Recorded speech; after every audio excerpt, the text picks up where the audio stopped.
no, honestly, no. It's a book about his 4 personal films, his little-known directorial efforts. No, no, no. No, you see, David took his acting money and he financed these. He hung up on me. My lit agent just hung up on me. Oh, hello there. I'm tough guy film expert Mike Malloy, and you know what? I don't need to ever read another fucking word about Sergio Leone.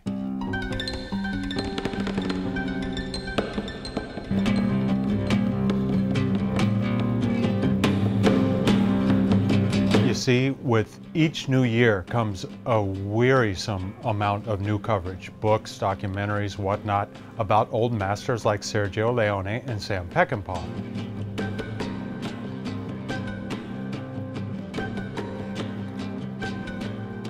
And while this might seem pleasing to me and my fellow tough guy enthusiasts, I see it as our subcultural equivalent to a Marvel all-star team-up film. It's risk-averse safeness, using an established brand as a crutch just to sell another product. And by slavishly re-examining guys like Leone, which of their equally talented peers, past and present, have been left in the shadows? How many histories of tough guy filmmakers are falling into a dark pit of oblivion? Now, in case you don't believe that the horse has been utterly flogged to death on a guy like Leone, let's take a little tour. Aside from all the general books about Sergio Leone, you want films of books or interview books? Check and check. You want Leone books that have been around long enough to have multiple editions?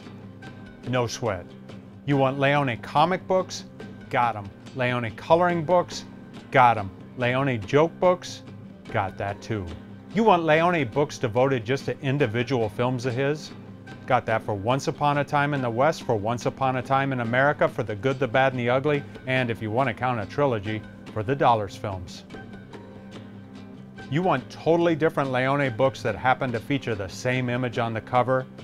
Got that many times over. You want books just about the filming locations of Leone's movies? You betcha. Hell, we have a feature-length documentary about the filming location of just a single Leone scene, along with whatever other Leone documentaries are out there. But getting back to the books, just look at them all. Do you feel a wave of nausea washing over you as you see how the same subject has been beaten into the ground? And don't look away from the screen. I know it's painful, but don't you dare look away. Let the full absurd impact hit you. How pointless and redundant many of these books are. Think about all the time and energy and deforestation of trees that has gone into covering the same subject over and over and over and over and over and over again. And don't get me wrong, I love the films of guys like Leone and Peckinpah. And yeah, this is typically the part of a rant where someone does a lip service disclaimer about how much they actually love a subject before then sounding critical of it. Except in my case, it's not lip service. I can prove my love. Let's take Leone, for example. At age 16, I saw For a Few Dollars More on VHS, changed my life. By age 17, I was wearing a serape, even to high school. And by age 19, I got a book deal to become the first published biographer of actor Lee Van Cleef, who starred in For a Few Dollars More and The Good, the Bad, and the Ugly. More recently, I got goosebumps all over again when Cineteca di Bologna released those outtakes of A Fistful of Dollars to the web. I was reconnected with those early feelings of why I fell in love with tough guy cinema in the first place. But the endless rehashing of the careers of Leone and Peckinpah, that just gives me the opposite feeling. No goosebumps, just a weary feeling of, oh, we're doing this again? You see, this isn't just a problem of too many overlapping books already being on library shelves. Some of the books in that little montage had 2019 or 2020 publication dates, so the onslaught of these books still continues, unchecked. And hey, I think it's fine to have substantial scholarship on a subject. But in the case of Leone, we have Professor Christopher Frayling and Spanish critic Carlos Aguilar, who has each written multiple books on the director. And no, they shouldn't exclusively control the narrative, but once something's been done definitively, let's just move on as a culture. Find some other topics to explore. Like, for instance, I'd love to read a book about British film director Peter Collinson. Collinson, even though he grew up as an orphan and probably had to be pretty tough to survive his childhood, I'm not sure he ever set out to be an action or tough guy director. But then he directed a 1969 caper film, The Italian Job, that was just successful enough. So he did get offers to direct more movies, but he couldn't necessarily call his own shots. And whether by design or by chance, Collinson spent the 1970s tackling almost every possible action subgenre. Western, hostage movie, spy film, Bronson movie. And yes, I give Charlie his own category. That's why I consider Peter Collinson Mr. Versatility.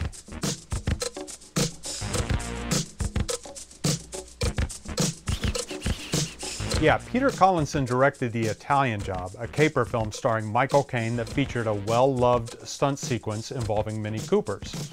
Now keep in mind, the modern car chase had really only been around for a year at that time, since 1968's Bullitt. So the vehicular pursuit in The Italian Job could have just been a good car chase, and audiences would have probably been impressed. But Collinson and his team decided to be clever and inventive and funny, doing totally new things with the car chase formula. From there, Collinson went on to make 2 spy films, a spaghetti western, a hitman film, a wilderness survival movie, a hostage film, and a mercenary movie starring Charles Bronson. In action cinema, Peter Collinson just about did it all. From film to film, he would adapt his style in true chameleon fashion to suit the needs of the genre he was working in. You can't really look at a Peter Collinson movie and say, hey, that's a Peter Collinson movie. In fact, he once told Roger Ebert he didn't like to inject a lot of himself into his films, that the director should just be a medium through which an audience gets the story.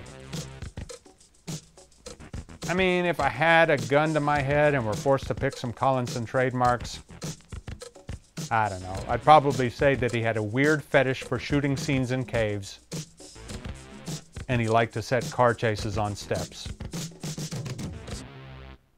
But otherwise, good old Mr. Versatility just did whatever the movie called for. And it's really surprising what a tough guy filmography his turned out to be. Because as I earlier alluded to, The Italian Job, which crams colorful costumes and colorful props into almost every frame, that doesn't even feel like a standard action film. It feels more like the blueprint that Wes Anderson used to create his career. Like, for instance, when they arrive in Italy and encounter the mafia, it's not the standard depiction of organized crime. No, they're black-clad men standing on all the hillsides. Now, there actually has been a book about The Italian Job, but still no book about Collinson. That's right. The score is 3 million books about Leone, none about Peter Collinson.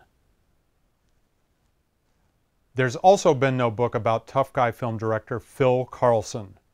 Now, one of Karlson's crime films from the 1950s, The Phoenix City Story, has been growing and growing in reputation recently, and it was even selected by the Library of Congress in 2019 to be included in the National Film Registry.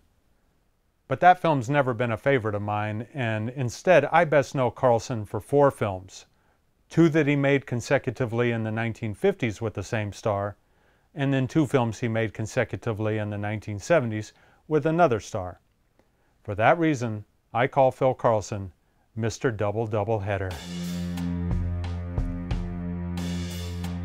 As a kid in Chicago, Phil Karlson grew up as a neighborhood lookout for the local criminals, and he was later an Air Force instructor.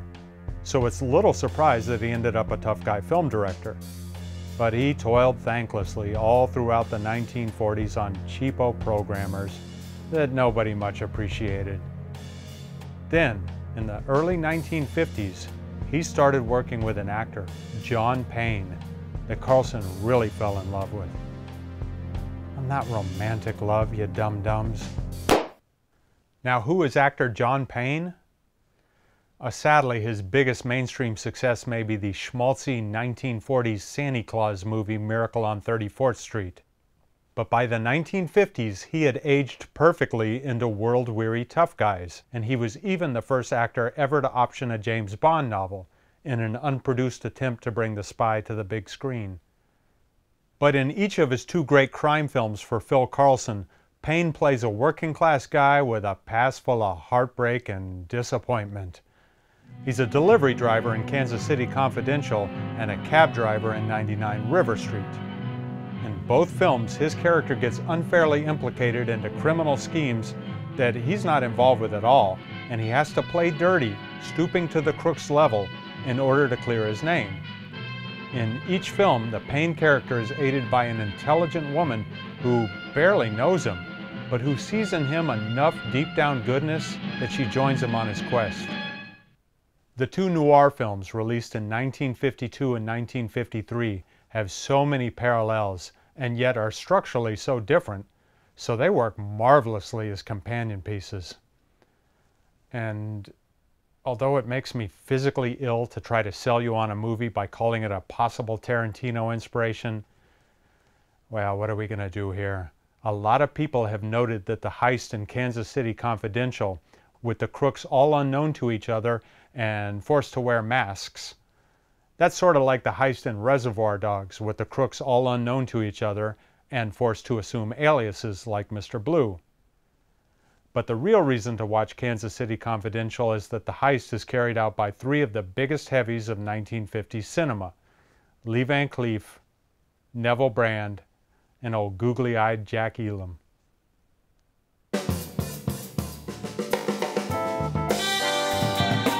In the 1960s, Carlson took a step up budget-wise, but he was just making disposable fluff for the studios.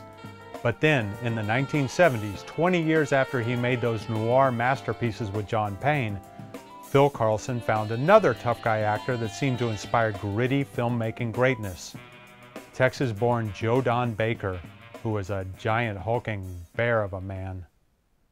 The first Carlson movie starring Joe Don Baker was Walking Tall, and it came smack dab in the middle of America's need for folk heroes. The country was creating fictional characters like Billy Jack or Kwai Chang Caine, but here was Joe Don Baker's character. He was playing real-life Tennessee Sheriff Buford Pusser, who took on local corruption not with a gun, but rather a giant hickory whomping stick. Because of Buford's self-styled manner of justice, it's a law enforcement movie that really plays more like a vigilante film. Now, Carlson may have been hired to direct Walking Tall because the story's villains are small-town vice racketeers who have paid off the corrupt local politicians, and he had dealt with that type of villain before in the Phoenix City story. Now, here's where it gets pretty nuts. The villains in Walking Tall were the real-life Tennessee organized crime outfit called the State Line Mob. After a little digging, I learned that some members of the State Line Mob had drifted over from, guess where? Phoenix City, Alabama, after that town's vice rackets had been busted up, a direct result of the events depicted in the Phoenix City story. Point is, probably without meaning to, Phil Carlson took on the same Southern vice peddlers in 2 different decades, in 2 different states, in 2 different movies. In any case, Walking Tall was such a phenomenon that it immediately expanded out to a movie trilogy, despite the fact that they kind of sort of killed Buford off at the end of part 2, then spawned a TV series, then a reimagining with The Rock, and then further sequels after that. But Phil Carlson and Joe Don Baker parted ways with the franchise after that very first film, and instead they reteamed for another similar movie about a lone man taking on small-town corruption called Framed from 1975. I think it's a testament to Carlson that none of the later projects using the Walking Tall name were anywhere near as good as the first. The original Walking Tall has a great natural chemistry between Buford and his best friend, and when the race thing does have to enter the conversation, They handle the subject in a non-cliched way, each of them making some very valid points. Director Phil Karlson, after decades in the film business, was finally a rich man since he had a profit-sharing deal on Walking Tall. So he could have just retired, and he soon did, but not before making Framed with Joe Don. A lot of 70s action junkies prefer Framed to its companion piece, Walking Tall. And yes, there's a breathtaking train stunt in the movie, and there's the have to see it to believe it moment of Joe Don delivering a monologue to a cockroach in prison. But overall, some amateurish sound and some amateurish supporting acting, well, they bring the movie down a peg. Amateurish supporting performances were never a problem, it seems, for director Stuart Rosenberg, whose career has also never been covered in a book. And in the 10 minutes I've been talking on this video, 4 more Sergio Leone books have been published, so that makes 3,000,004 for Leone and 0 for Stuart Rosenberg. But as I was saying, director Stuart Rosenberg got some career-best performances out of his character actors, with some moments, like the failure to communicate line by Strother Martin and Cool Hand Luke, becoming absolutely immortal. So my first instinct is to call Stuart Rosenberg Mr. Great Supporting Performances Director because he really drew out the best from all his cast.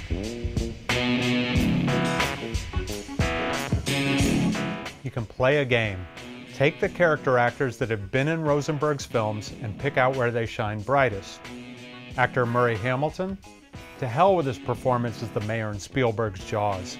Murray Hamilton was from the Carolinas, and you're going to tell me he belonged in that fictional New England beach town? No, he deserved to play an old Southern eccentric, and that's exactly what he did, to jumpsuited glory as J. Hugh Kilbourne in Stuart Rosenberg's detective film, The Drowning Pool. Actor Matt Clark? Think he only played a bunch of hicks and creepy morons? No, take a look at his incredibly complex performance in Rosenberg's prison film, Brubaker. George Kennedy won his only Oscar for his supporting part in Rosenberg's Cool Hand Luke. Geraldine Page got nominated for an Oscar in Rosenberg's Pope of Greenwich Village, and so forth and so on. But I gotta also crown him as Mr. Thinking Man's Tough Guy Director. Because although Stuart Rosenberg made films in many different tough, gritty genres, crime, detective, police, each film was about one-half prestige drama also, intelligent movies that made you care about the characters and think about this cruel thing called the human condition. Probably the main exception to that rule was Rosenberg's jungle rescue movie, Let's Get Hairy, which was just dumbed-down action shit, and Rosenberg ended up taking his name off that one. Oh, and his Charles Bronson vehicle, Love and Bullets, that's pretty iffy. But Rosenberg was just a last-minute replacement on that one, so we'll cut him some slack there. But most of his movies are just deep looks at what happens when a man gets in a jam and tries to do the best he knows how, right or wrong, to dig himself out. And that amount of excellence leads to a lasting career. Let's compare Rosenberg to the other 2 directors I mentioned. Peter Collinson basically just made action films in the 1970s before dying young in 1980. And Phil Karlson did his best work with 1950s noir, just with the surprise hit of Walking Tall in 1973. Well, Stuart Rosenberg, on the other hand, stayed a prestigious, relevant director from the 1960s all the way through to the 1980s, working with the hottest stars of each era, from Paul Newman in 1967's Cool Hand Luke to Mickey Rourke in 1984's Pope of Greenwich Village. And after that, he actively influenced a whole new generation by mentoring filmmakers like Darren Aronofsky. And when I say there's never been a book about Stuart Rosenberg, I'm pretty sure there hasn't. But you have to go slogging through tons of search results on books by Stuart Rosenberg. Different guy. This is the prolific Jewish author, and so it's a little hard to say. Now, regarding my 3 suggestions, were any of them the master visual stylist that Leone was? Probably not. But there again, it's hard to say. Since humankind rushed to bestow iconic status on Leone's work, it's hard now to be objective about it. And you may argue, so what if there are tons of Leone books? It's a free market. Let the market decide whether these books are a success or not. Well, you know what else is part of the free market? My getting commissioned to do opinion videos, and I say we've let this bizarre worship become a bit much. And the lopsided worship has also come at another price. Since we live in an overpopulated world now, glutted with entertainment options and with a much higher bar for fame, which contemporary tough guy filmmakers aren't getting the attention they deserve, partially because we're still too worshipful of past icons? Is it frustrating for guys like Western director Jared Moshe, crime/Western director Scott Cooper, or crime/action director J.C. Shandor to consistently deliver good new tough guy works, knowing there may never be a book examining their careers? I know boomers were the highest birth rate in recorded history, so it's fiscally safe to keep making books about their generation's heroes, but we can't let it come at the expense of all else. That's called killing the young to feed the old. In any case, I got a split. Gonna go surprise my lit agent with a new book pitch. Oh, and by the way, it was fun doing that little Leone book montage earlier, so I'm gonna roll closing credits over a Sam Peckinpah book montage, just in case you didn't believe me.